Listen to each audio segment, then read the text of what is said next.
So we're back again to back garden bushcraft, and I thought as we're heading into the autumn and winter, we'll have a look at fire lighting and most importantly tinders. As the weather gets colder, it often gets wetter, so starting the fire is important, and it's worth keeping some dry tinder with you. And you've got lots of alternatives, and most of the alternatives we're going to use will all start using a spark. One of the most reliable ways of starting a fire, especially when it's wet, are to use the ferro rods. I've got a couple of different ones here. I've got small like my fire ferro rods. Quite handy, just put it in your pocket and chuck it in the bottom of your bag, it stays there. Works quite well. Or we can move up to a much larger rod, gives a better spark. You can either spark it using the striker on this one, or if you have a carbon steel blade on your knife and the spine of the knife has got a nice sharp 90-degree angle on it, we can use the back of the knife, not the blade,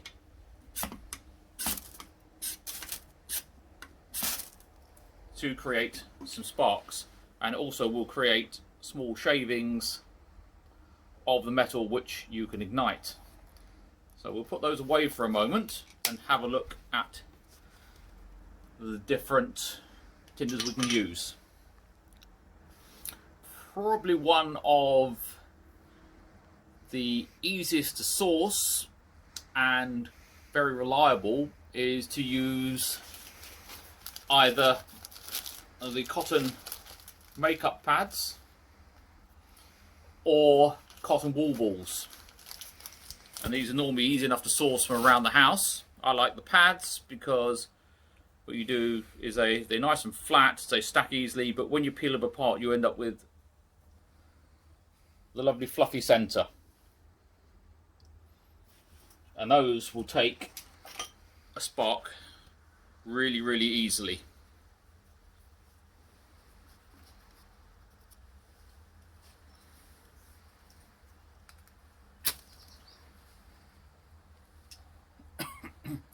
So one quick spark and that burns away. Doesn't burn for very long, but if you've got your kindling well prepared, it may be enough. You can also always put the second half with it, or as a flame extender you can take the pads and you add petroleum jelly to them, and it's easy with these pads. All you do is you take the pad and you can wipe it around the inside of the jar, turn it over, wipe the other side. You don't want to coat the inside with the petroleum jelly, otherwise it doesn't take the spark. Once you've made them, what I tend to do is you pack several of them together in a small plastic bag, and then you've got a nice little stack of these to use when you need them. So what I'm going to do is just put this one in with the rest of them. That will sit in there and be ready to use next time I need it.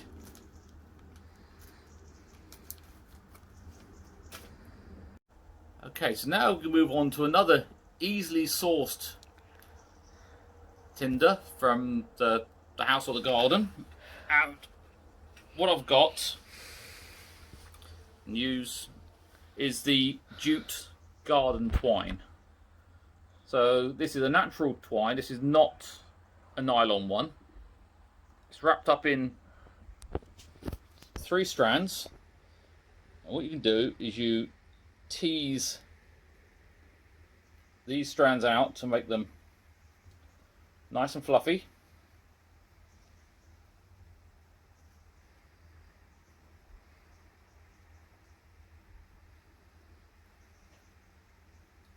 Sometimes takes a little bit of fiddling. You also need to make sure that the twine you use has not been treated with anything, which might stop from lighting. So if you're going to take any of these with you, well worth trying them at home first to make sure they actually work. So we have a little ball of that there, and again,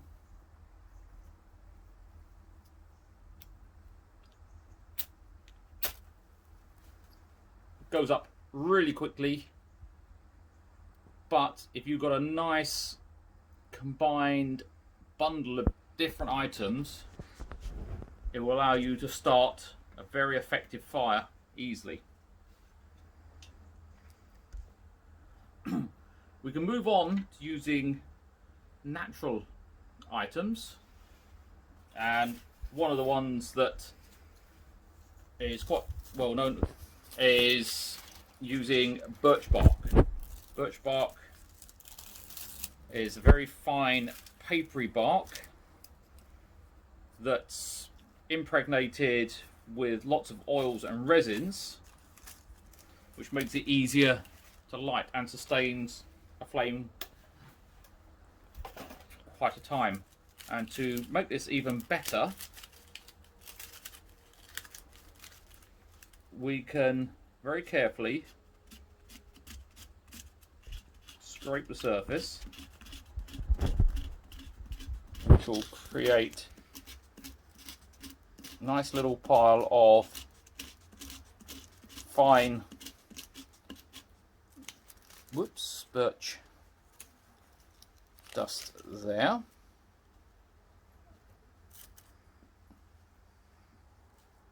Which, if we can just put that onto there, will hopefully ignite. I'll just move all the way because I don't want to burn all that we have. We'll give this one a go to see if we can strike it. Well, you just have to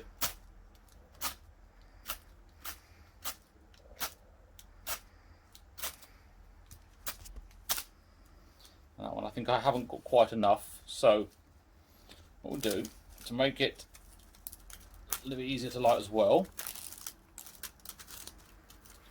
break these down because they tear in little strips along the grain. So we can split these down finer and finer. Hopefully we'll create nice little edges. It will take the flame. We could also use birch bark because of the resins in it as a natural flame extender. I'll show you that in a moment.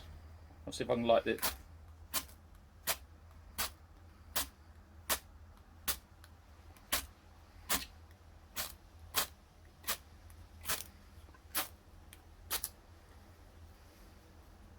It doesn't always work when you want them to.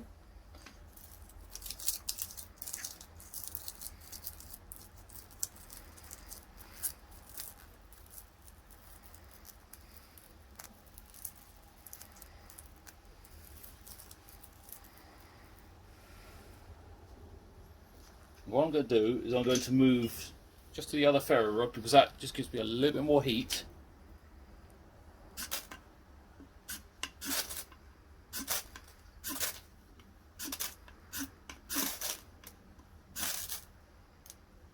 Nearly.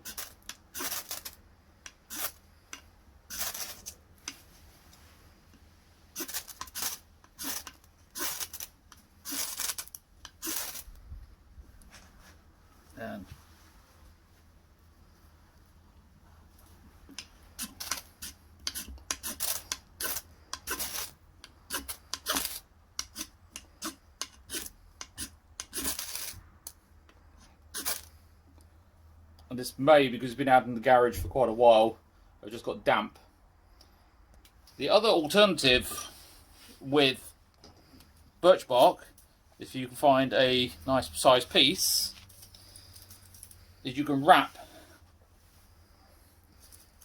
your other material in it, and that will give you a nice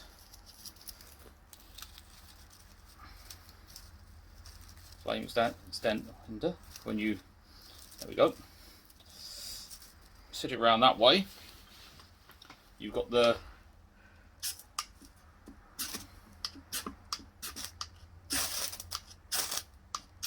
it was easy doing this sat down.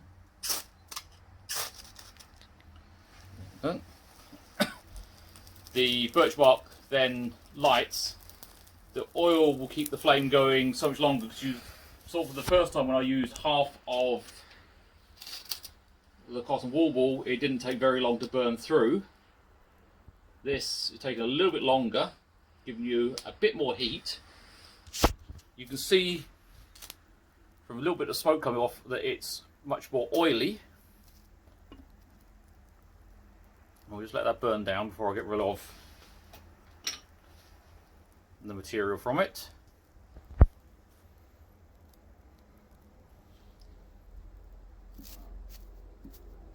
Just put that out so we don't want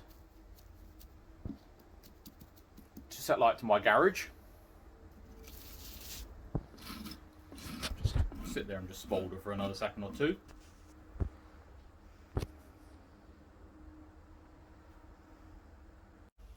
Another quite reliable fire starter with damp weather is to use fat wood.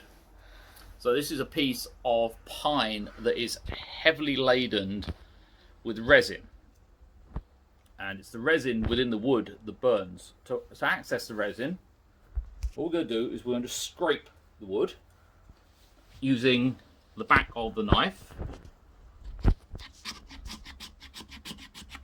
And you get these nice shavings.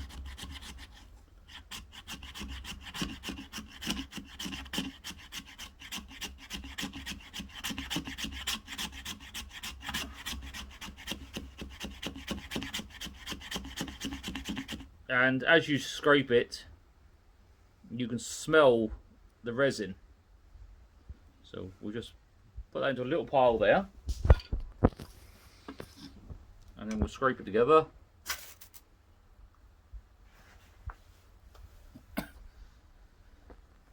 And again, that gives you a nice, hot, steadily burning flame, which will allow you to ignite some well-prepared kindling.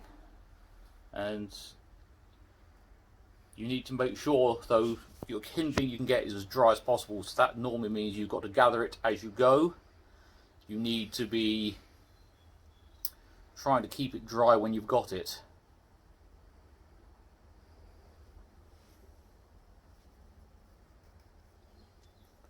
There we go, and that will just go out there.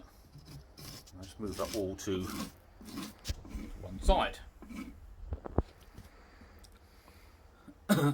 So the fat wood you can either collect yourself if you can find a nice fallen pine tree. You're looking for rotted pieces of wood up near the joints where the branches come out of the trunk, because that's where the resin gathers. Failing that, fat wood is available to buy, which is a good standby if you need it. We have a couple more types of tinder to look at. Both of these require a little bit more preparation to get them working before you start. So, and these are pieces of material that have been cooked to remove the oxygen. So we have char cloth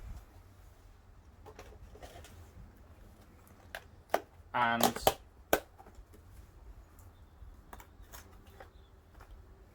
punk wood. So, punk wood is dry, rotted wood that you cook to remove the material and oxidize it down to charcoal. Char cloth is 100% cotton material that again has been cooked, and preparation for both of those is in an earlier video of mine you can have a look at. You cook them down till you burnt off all of the material out of it, oxidize it right the way down to charcoal. What it does then is it should allow you to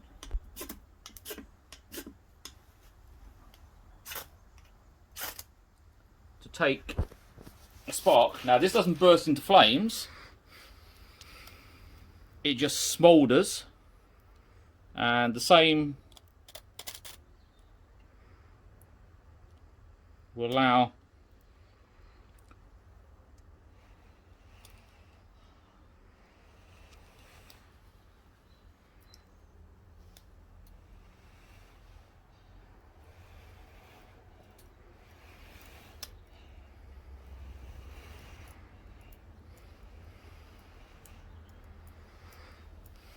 and then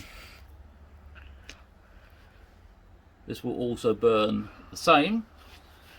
Because these ignite really easily, you could even use a spark from a piece of flint and a steel to ignite that. It only needs a very quite cold spark. Sparks from flint and steel are nowhere near as hot as a spark from a ferro rod creates, and it ignites really easily. So you've got all of your tinders, so you need to make sure that when you're out and about, if you're wanting to light a fire, you need to have some with you. And what I do is I take with me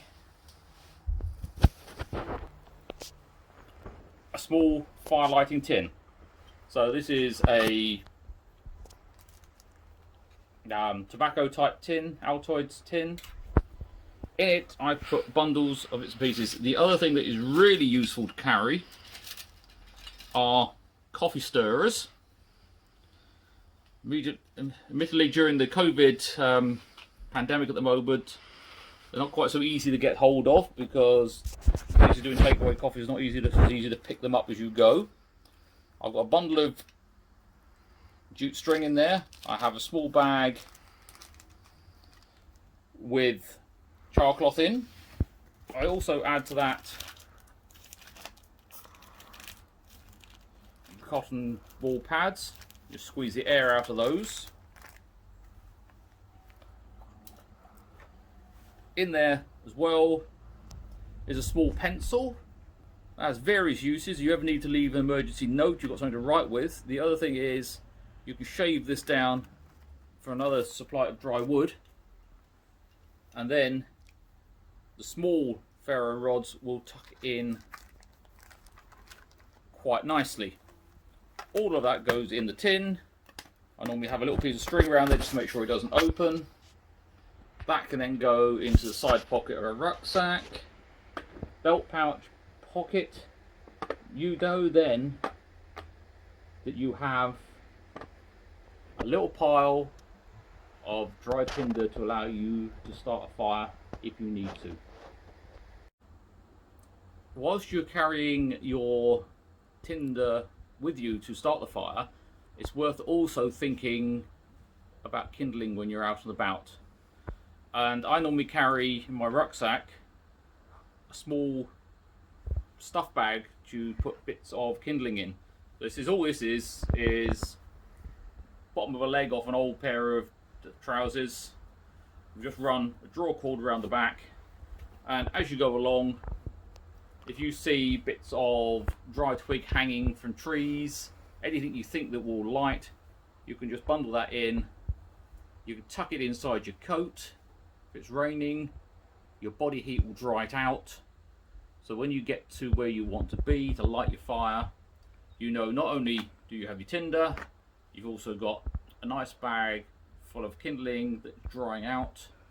You haven't got to go looking for it as soon as you arrive, because where you end up needing to light a fire, everything may be dripping wet. You've actually been preparing along your way, so that you then got all you need to start off a nice hot sustainable fire. So you've got a nice hot drink, nice hot meal, or just to keep warm and dry out.